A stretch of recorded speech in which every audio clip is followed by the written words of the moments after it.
મદદનીશ કેળવણી નિરીક્ષક તરીકે ધવલ પટેલની નિમણૂક કરવામાં આવી છે।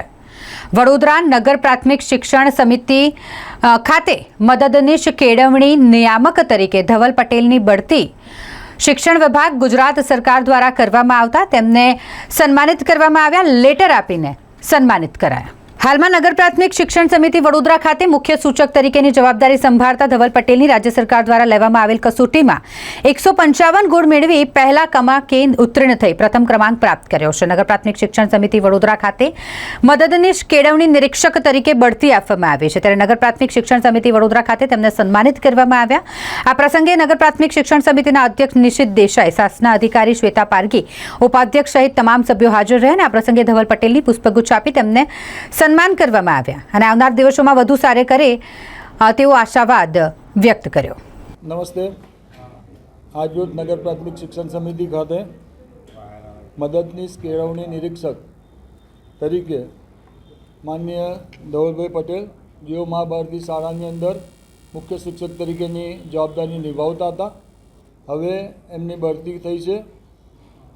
આના માટેની કસોટીમાં એમના 155 ગુણ એટલે કે એમના સૌથી હાઈએસ્ટ ગુણ 155 આવ્યા છે અને એ 155 ગુણ સાથે એ ઉત્તીર્ણ થયા છે। ત્યારે નગર પ્રાથમિક શિક્ષણ સમિતિમાં જે જગ્યા વર્ષોથી ખાલી પડી હતી, આ જગ્યા ભરવા માટે રાજ્ય સરકાર તરફથી આ એક્ઝામ લેવામાં આવી હતી અને આ એક્ઝામમાં પાસ થઈને 155 ગુણ સાથે પ્રથમ આવીને નગર પ્રાથમિક શિક્ષણ સમિતિની આ જવાબદારીમાં આજથી એઓ જોડાય છે।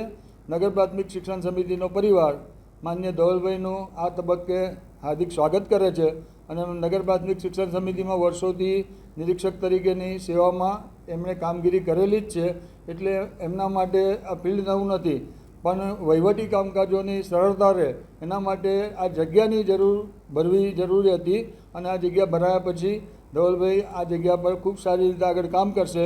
અત્યારે બી સારું કામ કરે છે અને ભવિષ્યમાં બી આનાથી બી સારું કામ કરી શકે એ માટે આજે એમને ફરી એકવાર આવકારું બી છું અને અભિનંદન બી આપું છું। નગર પ્રાથમિક શિક્ષણ સમિતિ વડોદરા ખાતે આજે મદદનીશ કેળવણી નિરીક્ષક તરીકે શિક્ષણ વિભાગ ગુજરાત સરકાર તરફથી મારી બઢતીથી નિમણૂક કરવામાં આવી છે। શિક્ષણ સમિતિની અંદર એક બઢતીની જગ્યા હતી, તેના પર સ્પેશિયલ કોમ્પિટિટિવ એક્ઝામ થ્રુ મેરિટના આધારે આજરોજ શિક્ષણ સમિતિની અંદર મારી ઝોન 1ના મદદનીશ શાળા નિરીક્ષક તરીકેની બઢતીથી નિમણૂક કરવામાં આવેલી છે।